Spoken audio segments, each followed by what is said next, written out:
most relationships between founders and boards or founders and investors, where it's just like, I know who this guy is. He's this and this and this and this. And so we spend so much time and energy playing that game, playing not to lose, playing for the bad things not to happen, instead of what's it going to take for me to go have something new happen with this guy, which you did in your story, and something new can happen. But I think as long as we keep calling this side of life, like the soft skills, as if it takes less courage to do that than to make a business plan, that like these are the vital competencies. Like you do this, then life multiplier exponentially can happen on the other side.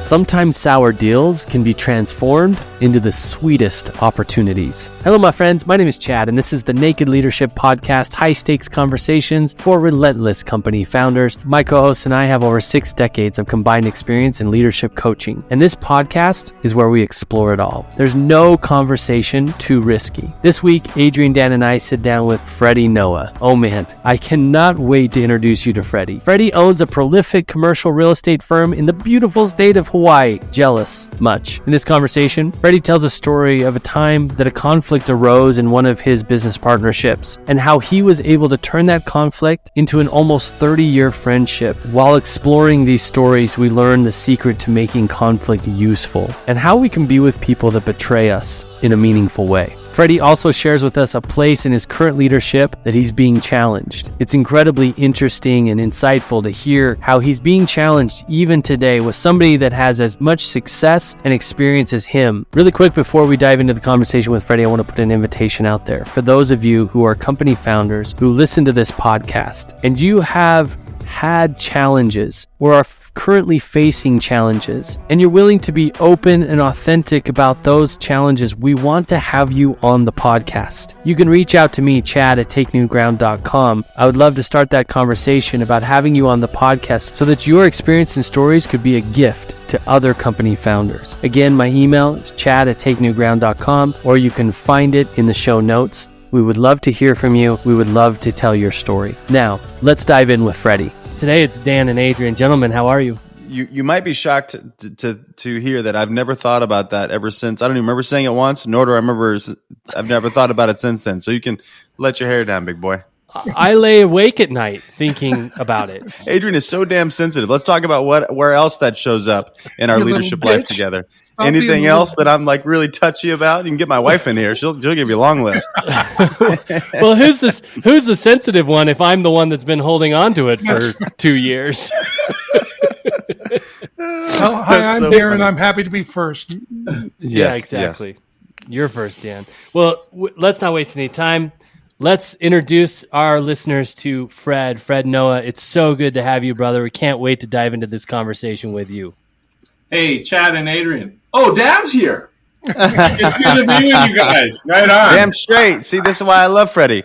This is why I love him. He gets me. Awesome to be here with you guys. Old home week. Yeah. Yeah, you guys have some history here. Indeed. A little bit? A little bit, indeed. Yeah. Dan, I would love to hear, before we dive in, I'd love to hear, we've got some cool stuff coming up in the near future with Freddie over there in the islands. Yeah. And that's going to be fun. I would love to hear from you, why you wanted to have Fred on. Well, Freddie's I would consider him one of my top friends, counsel, family member. Met Freddie over 25 years ago in a steam bath in Hawaii. No way. Yeah, literally. I was there doing a training, and I'm in the steam bath, and I'm by myself, and I'm steaming out. There's these 2 Hawaiian guys talking story on the side, and Freddie's one of them. And he's saying, "Yeah, I'm doing this goofy training, this thing that's coming up. I don't know. This guy Dan Tacchini's training it. I don't know. I never heard of him. Have you ever heard of him?" And the other guy goes, "No, I never heard of him," or something. And then I go, "Well, it's okay because I'm him." And that's how we met. That's how we met. Can't see him, but it was like all steam, I just spoke out of the corner. Here I am. I could just picture you like pulling the steam back, like in a cartoon, like pulling it back and sticking your big fat head through there. That's right. Big boy, and he's naked. and we became naked, and we became best friends. Best friends. That's really what I wanted to know. Were you naked? I was naked. Yeah, great. Well, this is the Naked Leadership Podcast, so this is the perfect story. Amen. Unreal. Well, Fred, it's so great I've heard so many wonderful things. It's great to have you. Do you mind just taking a minute, just letting people know who you are? Yeah, sure. Born and raised in Honolulu, Hawaii. Multi-ethnicity in Hawaii. I'm known as a poi dog. That's everything thrown together. I'm part Hawaiian, Filipino, German, Scotch, Irish. Was raised here in Hawaii by a single mom. Raised in the 60s. Which was an interesting time. Actually, raised in the 60s, the 70s, the 80s, and just up until a few years ago when my mom passed.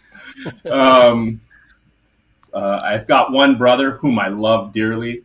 He's a stud. He's a serial entrepreneur and food and beverage guy. James Beard guy, really cool cat. I grew up on the beach and in the ocean out here in Hawaii. Surfing, paddling, diving, playing competitive beach volleyball. I had the privilege of going to a private school, a college prep school called Punahou. I was classmates with a former president, Barack, or as we called him, Barry Obama. The same school that helped contribute to some of the successes, I think, of Steve Case from AOL, Piero Midyar from eBay. It was a really cool experience. It was one of the ways that my mom, as a single mom, struggling to figure out how to raise kids in the 60s and 70s, could try to give us an edge. We didn't have a whole lot, but she knew education was a key. So she gave me that experience, which frankly has opened up a lot of doors for me, and I'm very grateful. Went away to school on a college volleyball scholarship in California. Majored in partying like there was no tomorrow. You played a little bit of volleyball, a lot of beer pong, little volleyball. Yeah. Right. It's a good thing we didn't meet then. I think. Oh, goodness gracious. And we knew some of the same people, Daniel. Went away to college in California on a volleyball scholarship. Have been in commercial real estate for the last 32 years in brokerage, development, investments. I'm married 30 years this year, madly in love with my girl. What a rock star. I know day is a god when I wake up to her. And probably the last and most important thing for me is that I'm a son of the Most High, which is really cool in the context of what we're talking about with leadership and foundership, and the fact that I am not the sum of all of my failures. And that I get to get up and go again every single moment of every day. So that's kind of the quick narrative on kind of what I'm about. I love people. What I do is a platform for making a difference. And these two men have been a big part of my growth for sure. That's amazing. I love, I don't know how other people that are listening to this, if they really catch. I mean, I'm just man, this guy's a rich guy. This guy's a grounded guy. Even just the way you present yourself is just so compelling. Even if I was just listening for the first time, but before we started recording, I was saying, which might be an odd compliment, but you're like my favorite guy I never see. And meaning that, we ran together. I guess that was about 10 years ago. We got to run together for a couple of years in a venture whenever I was asked to start a private foundation, and it was natural due to the nature of the work that you be on the board, and your voice and your wisdom and concern and energy.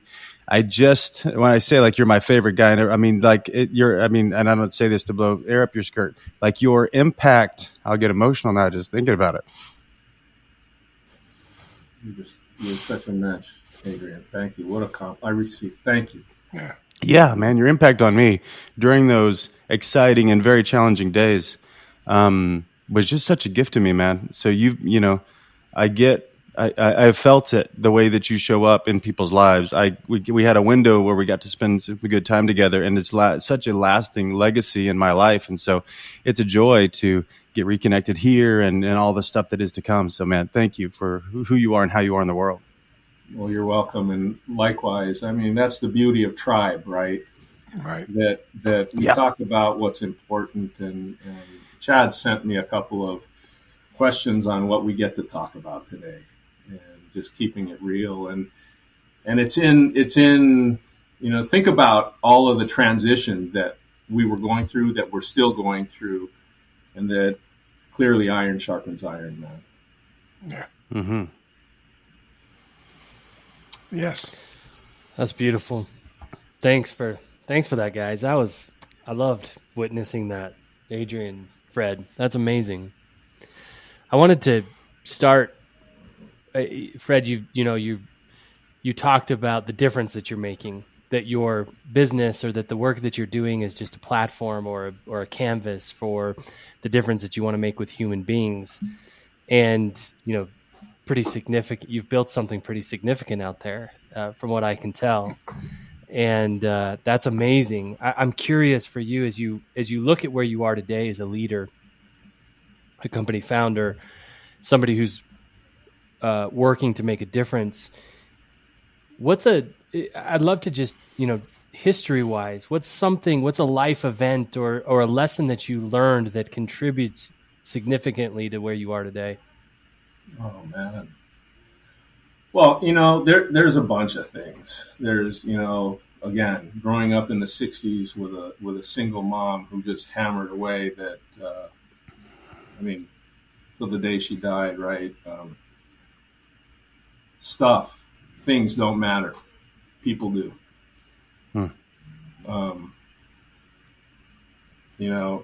A dad that was all about let your yes be yes and your no be no, promises made, promises kept, and play to win, play big, go deep. But I would say the most profound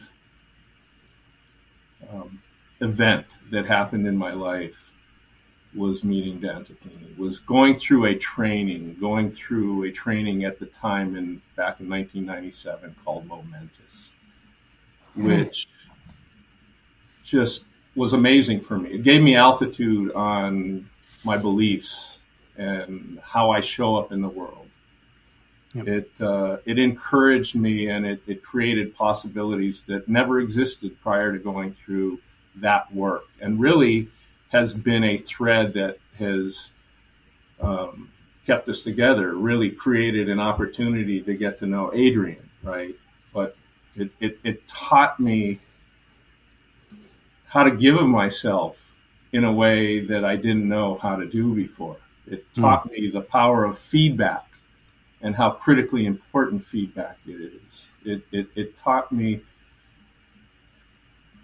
the value of being inquisitive and leaning in when it doesn't feel comfortable to lean in, when it's getting really tough. Being right isn't all what it's made up to be. So it's really created space for me. So the platform I get to play in all day is real estate and private equity and like that. But really, it's an opportunity just to hear people's hearts and really understand what's important to them, and not to live in solutions, but trying to get the best out of the people I get to work with, if that makes sense. Mm-hmm. Yeah. I'm so curious about, you talk about this event, meeting Dan Tacchini, going through a training. I'm always curious what was going on for you in your life at the time that you were receptive to the message. It's a good question. Actually, life was really good, man. I was 24. I was in my late 30s. I was a young kid. I was like kind of priming, and I was newly married.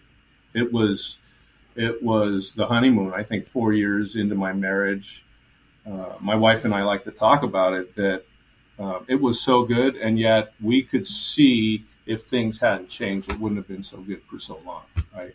So it was really a good time. It was a great time that I could get some new tools and actually kind of enhance the tools that are inherently already living in me, right? It was a key that unlocked many doors, and it created incredible relationships. Dan has become a brother. I mean, and I mean that in the deepest sense. There are no conversations that we cannot have, that we do not have. It was creating haven't had, and it created a tribe. It's created a tribe. Adrian, you're part of that. It's created resource. So, I think about it, man. I think of like the sky's the limit, even now in my 60s, because of this resource, if you will. Yeah, that's what I was going to ask, because you'd spoken, so deeply and beautifully about both your mother's commitments and your father's commitments, and like what was distinct, especially life was working. You had some good upbringing, and then what was distinct. So it sounds like a whole different. What was it? Was it like a distinction in how you related to others? Like when you said resource, like. You know what I'll tell you, Adrian, what has been cool and continues. I mean, I hear y'all voices all the time, man. Right? And the work that was done in the room for the 4 days and has continued to happen for 25 years. Yep. Is learning to not only touch, but to embrace the things that in the past I'd have nothing to do with. Like small kind of spooky, man, the scary stuff, right? The messes that come, the difficult conversations, the conversations that I was making up that are difficult. Yep. It's funny now, the guys, like, we'll go into a conference room and you can smell all the turmoil and all the stuff, right? And everybody's like, send Freddie in there.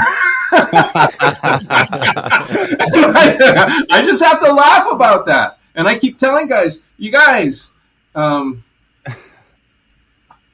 you're just putting too much energy on it. For me, there's no energy on it. Let's just actually get into it. And Dan, you continue to encourage me to live in the mess, to sit in the mess, to not have to solve the stuff, to love on people, to make it. That's really how you've been for us as counsel. But like I remember having some struggles when we started that restaurant. I'd never been in the restaurant business ever, and I really was committed to doing well in it. And you were such a sober voice, because it was. Remember you telling me, do your homework, man. Do the homework.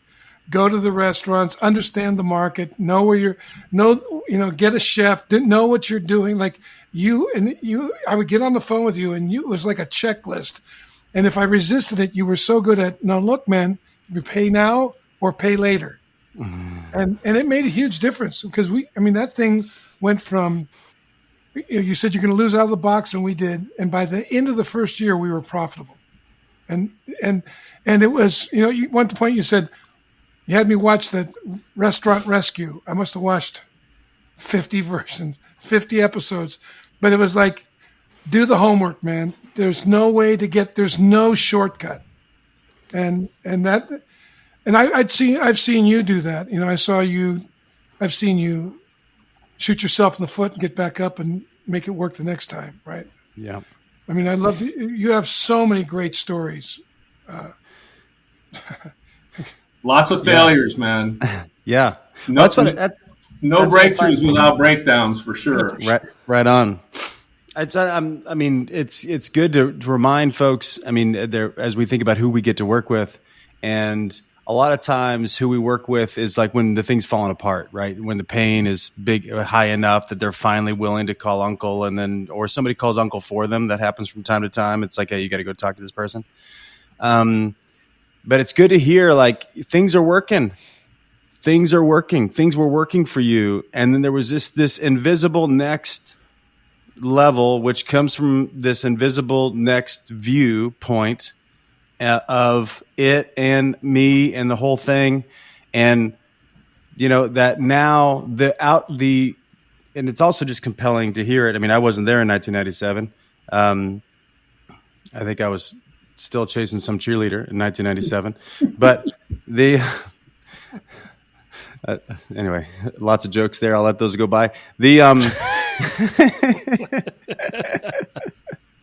I guess my point though is like 25 years later, that conversation stays with you, right? And I just want to put a button on that because, man, I don't know. I'm guessing listeners, you might have conversations that happen that have stuck with you. Some of which might still torture you today. Some of which might hit like a revelation, like this happened, and then the whole world is different after that.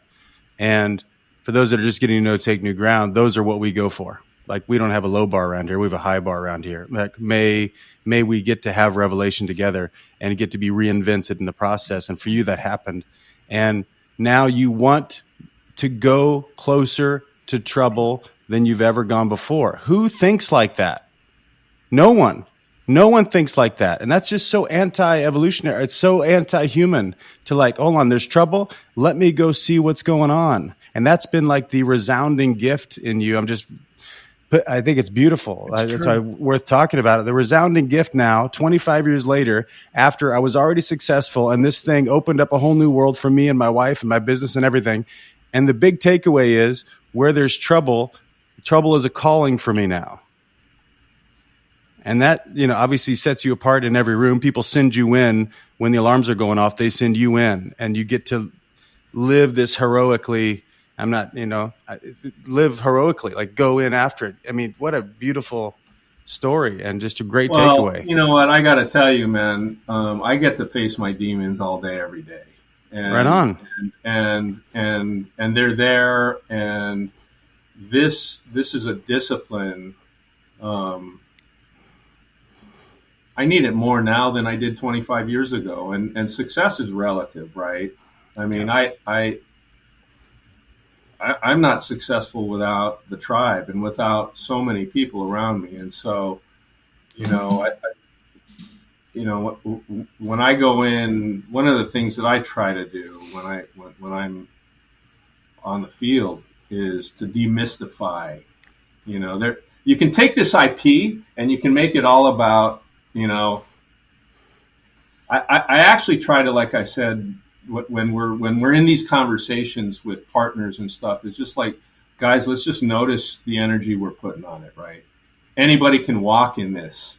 And I think to liberate and free other people, somebody saw something in me 25 years ago that thought this experience would make a difference. That there's something about you, Mari Tevis down. Yeah. And she had a heart for my wife and I. She saw something, and I love what you guys are about, at Taking New Ground. That's what this is about. And I'm so excited about what's coming up here in October, because it's the crucible. Daniel, we put on marriage workshops for decades and lots of trainings. You can't touch this work without being transformed on a daily basis. And I'm constantly going through transformation. It's like I said earlier, it's a key that unlocks getting back up after we fail and going again. Right. And Adrian, I miss it so much, but I do know this, that isn't who I am. The miss isn't who I am. Mm-hmm. As long as I care about people and I'm for real about what we're up to, it's an open door for me to get off it, to get off of my stuff, to get off of my miss, and to account for it, and actually, there's a lot of lemons, but we make some serious good lemonade, man. That's for sure, man. So, Freddie, I think it's always a gift to hear other founders and leaders experience as they've stumbled through this experience. It's a messy experience for everybody. And it's a unique experience where most people are posturing like it's not messy. Probably more so than any other areas that I'm aware of. Being a company founder and leadership is one place that people really want to pretend like it's not messy. You've mentioned the failures a couple of times, and it's always a rich experience for me to just hear some of the, messiness of people's experience so that we can relate to it, we can learn from it. And I'm curious for you, are there any of those specific events or decisions mistakes that you've made along the way that you learned something from that you're willing to share? Life is not fair. It's what you negotiate. Let me say that one more time. Life is not fair. It's what you negotiate. Now that's an interesting thought. If that's true, it means that everything you have in life right now, the possessions, the relationships, the fitness, the mindset, are all a product of your negotiations with others and yourself. And if that's true, wouldn't you want to be very clear on how you negotiate? What's effective and what's ineffective? What your strengths are and what your blind spots are? It is, after all, producing all the results in your life. So here's the deal. We put together a 15-question quiz that you can take in 5 minutes or less and find out exactly what your negotiation style is. The results of this quiz will give you insight into your strengths and blind spots in negotiation. It will also give you insight in how you can accentuate those strengths or compensate for the blind spots. Think for just 1 second with me all of the conversations you're having in your life. Think about compensation or advancement conversations with people on your team, discussing financial decisions with a partner, or just getting your kids to get their damn shoes on so that you can leave the house. All of these conversations are negotiations. This simple yet powerful tool has the potential to reinvent the way you get what you want in every aspect of life. Go to negotiation.takenewground.com right now, or click the link in the description of this episode and find out what negotiation style you embody. You can thank us later. Now back to the show. Sure, man. I'll start with one of my partners who's a dear, dear friend. He is one of the co-creators of Kona Brewing Company. His name's Matson Davis. Love him. I met him,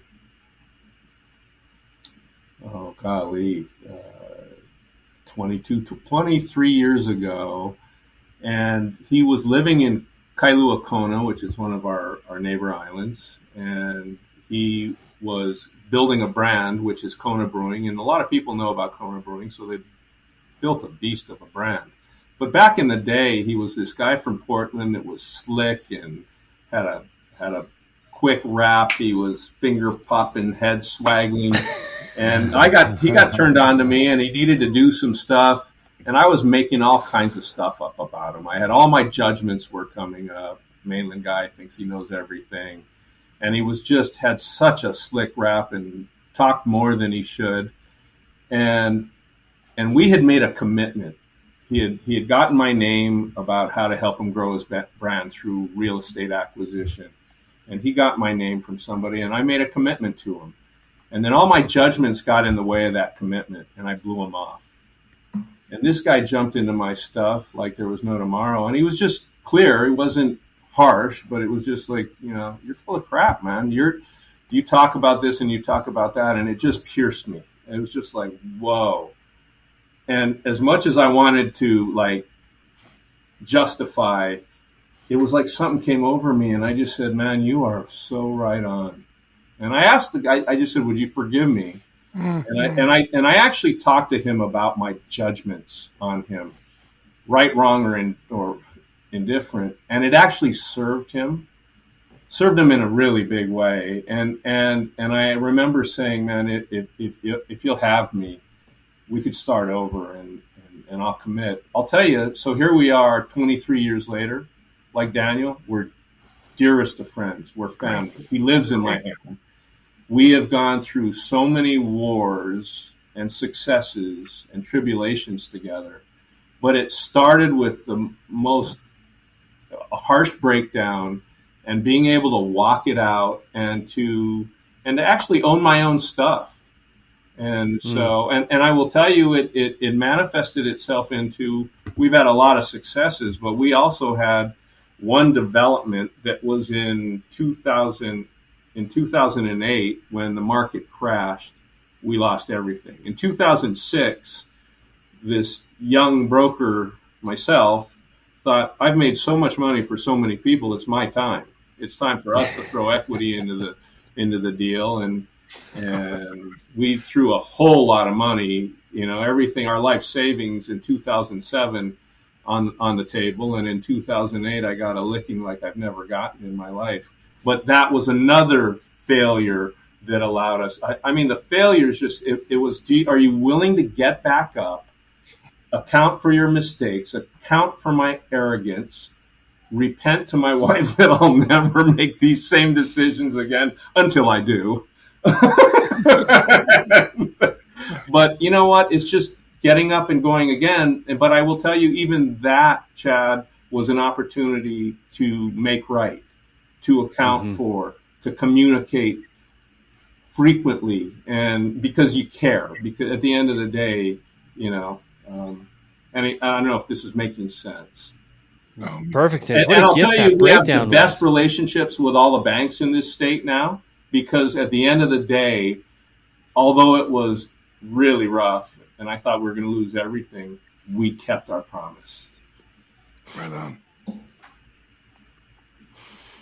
Yeah, I mean, one thing that really sticks out to me is what a gift that initial breakdown with him was. Yeah. Could you have created, had you not had that breakdown and then come to it with a way of being that invites curiosity, invites clear communication, could you have what you have today? No. I don't know. Yeah. We just saw, so Dan and I get to go be in a lot of rooms, and we were just in this one room, a really unique room. I'll just say like a family environment. And they were having we spent 2 days together and talked a lot about all the mess that was there and the challenges that were there and the political challenges internally for the brothers and all that. And it wasn't until the last couple hours that, as we're having this discussion about the future, I just pointed out that there had been no conversation about forgiveness. Just to point it out, we were talking about the vision for the family, and just, and that became a huge opening for them. Like, they hadn't even entertained that all of their offenses they didn't have to carry them to their grave, and just make the best of the shitty situation that we've created for ourselves. Yeah. That's what they had been doing. And that they had been unwittingly taking revenge on each other for those judgments. And when they saw that, it opened up a ton. And this is a family of brothers and in-laws that are running a major business. I mean, it's a big business. And they're willing, I think their assets are over $2 billion. And when they got real with each other, you could feel it. You could, all of a sudden, the two that were most in enmity were like this, and they needed each other because one did all the legal work and the other one did all the real estate work. So they needed it. And then at the end, one said to me, I think our relationship's much better than we thought it was. We actually closed 88 deals this year. I can't imagine what's going to happen when we clear this space up. Right on. Yeah. Right. Yeah. And I'm just thinking about anybody listening, that, because this is like, most leadership teams I know, and most most relationships between founders and boards, or founders and investors, where it's just like, I know who this guy is. He's this and this and this and this. And so we spend so much time and energy playing that game, playing not to lose, playing for the bad things not to happen, instead of, what's it going to take for me to go have something new happen with this guy, which you did in your story, and something new can happen. But I think as long as we keep calling this side of life, like the soft skills, that's what they usually call it. This is the soft skills stuff, i.e. the person skills, as if it takes less courage to do that than to make a business plan. Business plan's easy. There's really not a lot at stake to go put together a strategic plan. I mean, in some ways there is, but you get my point that like these are the vital competencies. Like if you do this, then life multiplier exponentially can happen on the other side. Yeah, this enables you to recover the vision when the plan hits reality. Right on. Because every plan that hits reality fails, and you recover the vision of the plan in reality when it's failing. It's like each failure is an opening or not, depending on how you frame it.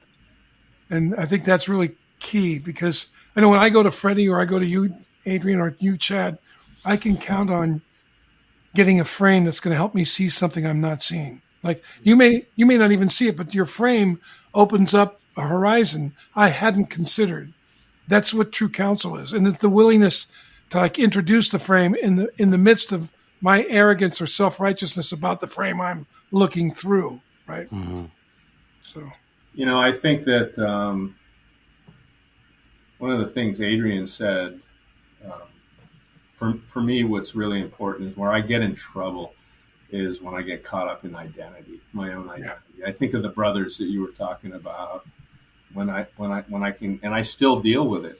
It runs in the background, and it takes discipline just to interrupt it.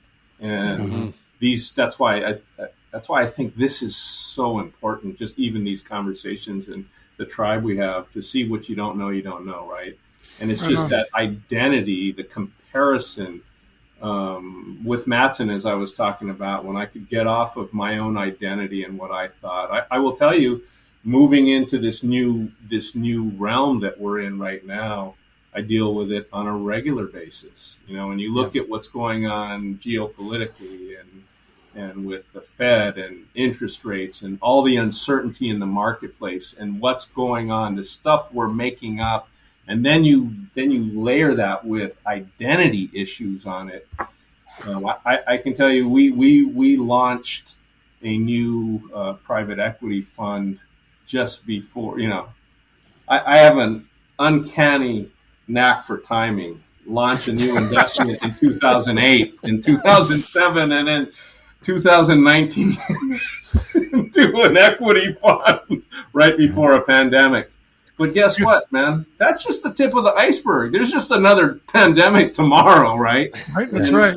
If we can get, I'm learning, so now I'm in this understanding capital stacks and like that, and I don't know anything about it. That's not my come from, and I found myself not able to embrace my partners because I was making up what I'm not good at, and I think that when I hear like the brothers, all that internal stuff that goes on, for me, it's that constant discipline of knock it off, man. Yeah. Stop making this stuff up, and what's really important on the other side, what's really important with other people. I don't know if that makes sense. Oh, it does make sense. In fact, I was just go ahead. It just brought up for me, other people are going to fail me. They're going to lie. I'm going to lie. I'm going to fail them.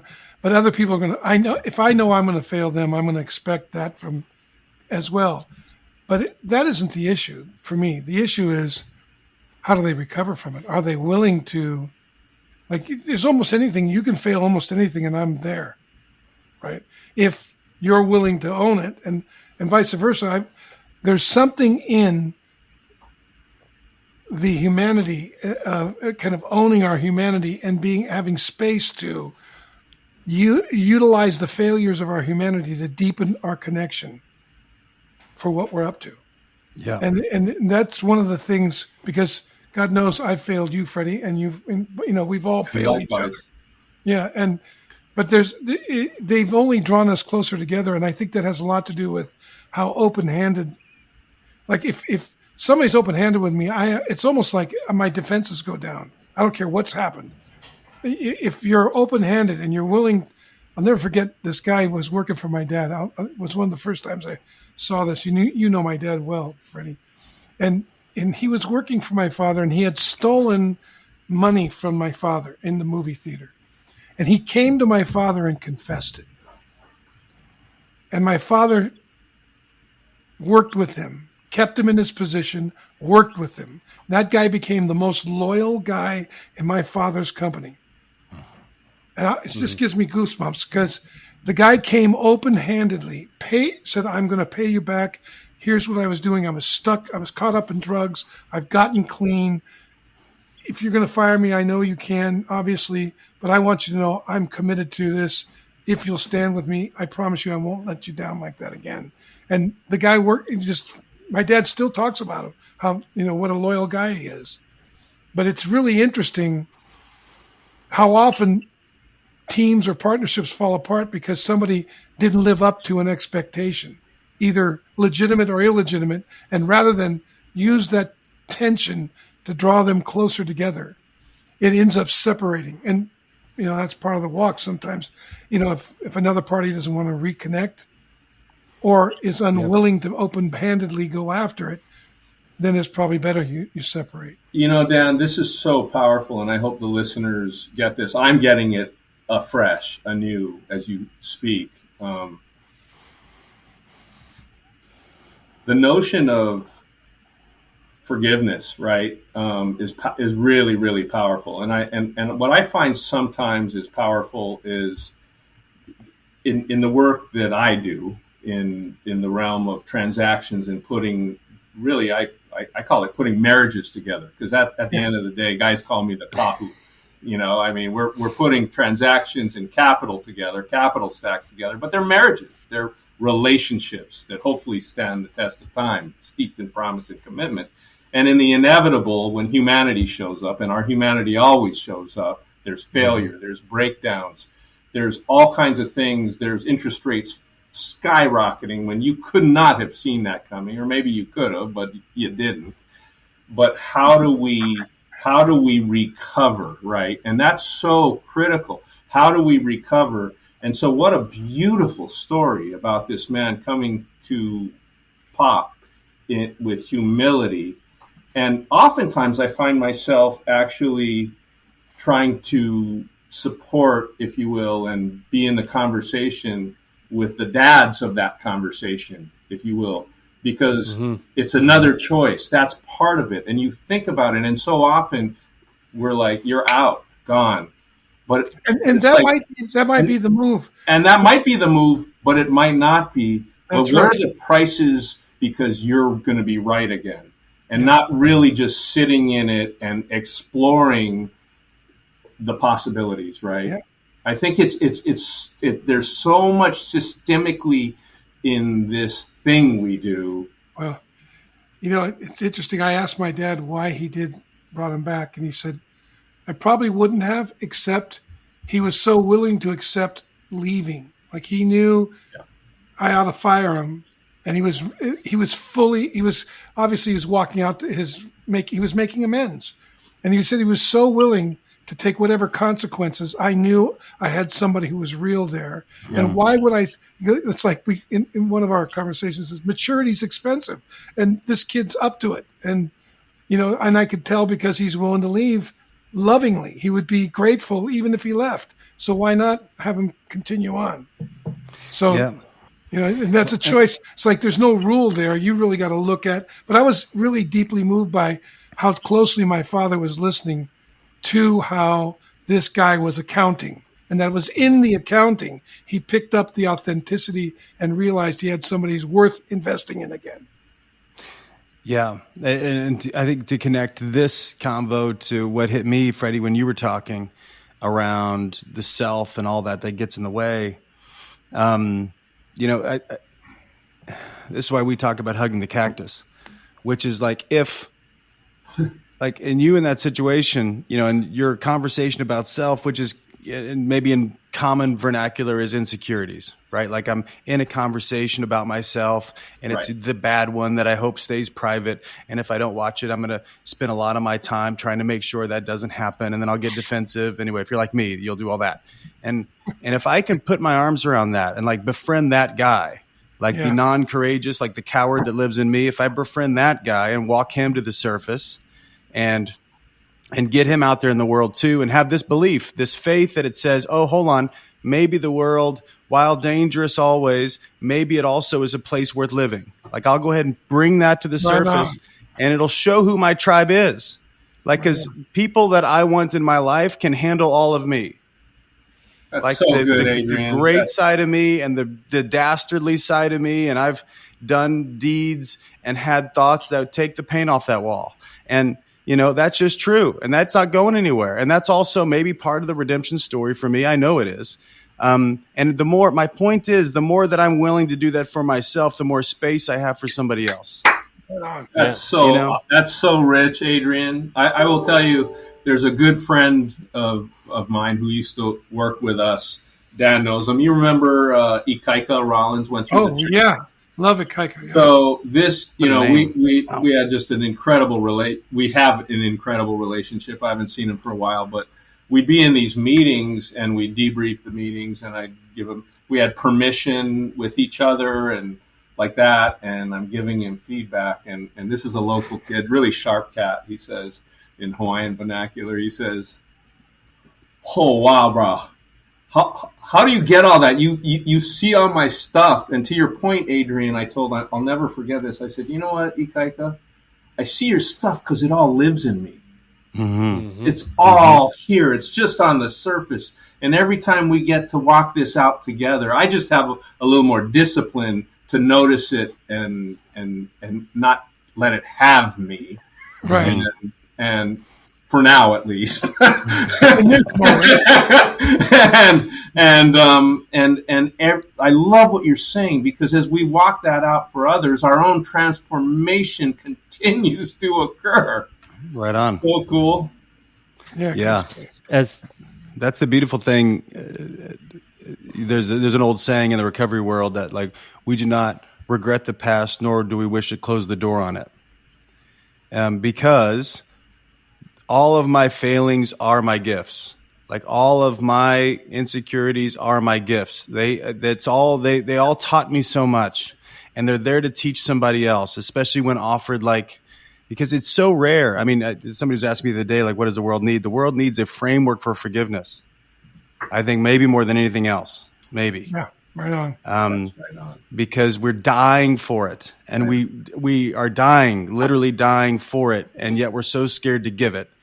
And there's all this going on. And for folks that are running businesses, you know it. I mean, all the micro and macro betrayals you feel, all the insecurities you feel, all the vision that you won't dare utter for fear that you'll be found out, that you don't have what it takes to pull it off, which is usually code for, I can't pull it off by myself, so I'd rather not utter it because I don't want to have these kind of interdependent life.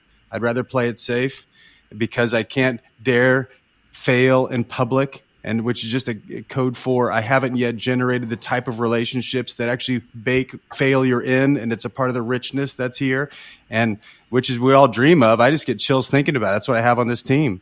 It's like there's nothing that'll stop us. By the way, is absolute truth, right? Yeah, right on. I am indeed going to fail. Right on. Well, beyond performance is meaning.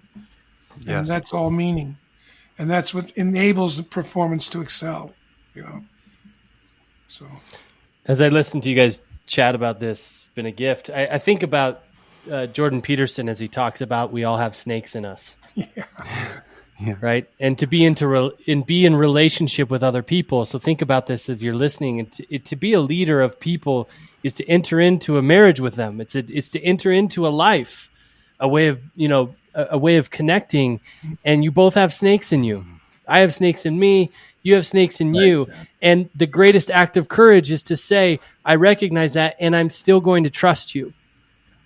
I'm still going to, and knowing that it's courageous because we know whatever comes up, we can handle it. Yep. Right on.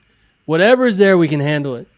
So as we wrap this conversation up, I have one more question for you, Freddie. And that is, I have zero interest in this conversation, in this podcast, being those nicely packaged conversations where you went through something hard and then you became really successful, and now you're the, everybody looks to you and says, hey, Freddie's so amazing, he's successful, he wouldn't understand what I'm going through. So my last question for you is, what are you currently challenged with in your leadership? Oh man, new ideas, learning new technology, learning new ways of being. Chad, we've embarked on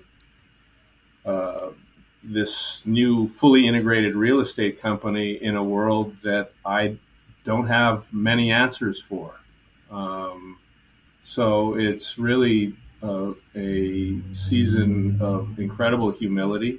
And like Dan talked about early on, I confront, there are times where I'm like, I'm getting to a point where I don't want to have to learn new stuff.